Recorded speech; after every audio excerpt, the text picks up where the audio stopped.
What is up, guys? Welcome back to Musicians on a Budget. Westwood Instruments just released their Root series. So, if you don't know anything about this, the Root series is a series of uncomplicated yet extraordinary visual instruments. In this series, you get three instruments: you get the choral fragments, you get the dust piano, and the untold strings. And I think there's one coming soon, so make sure to stay tuned for that. One of the things that they changed in the launch is that you no longer need the free version of Kontakt, which is the Kontakt player, to access any of these instruments. So you can just download them and they'll work on their own. So I think the reason why they did this is because not everybody uses Kontakt player. This is really okay in my opinion, but I would highly recommend you start using the free version of Kontakt if you haven't started using it already, because there are a lot of free stuffs that you can get, a lot of instruments, mostly instruments if you're somebody that makes beats. When it comes to these three plugins, I only have one of them, so I'm going to show you what it sounds like. So I have the dust piano, a really interesting piano plugin. It has a couple of presets here, as you can see,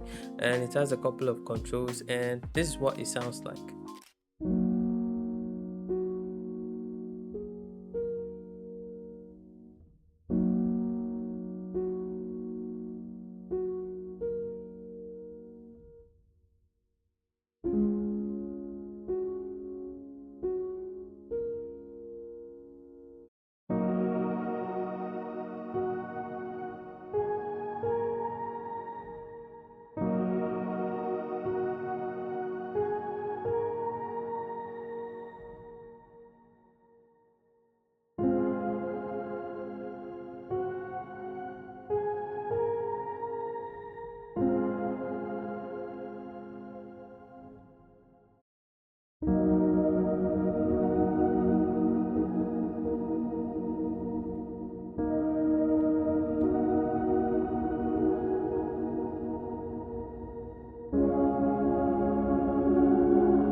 I hope you got value from this video. Make sure to like, comment, and subscribe. If you want to check any of this out, the link will be in the description.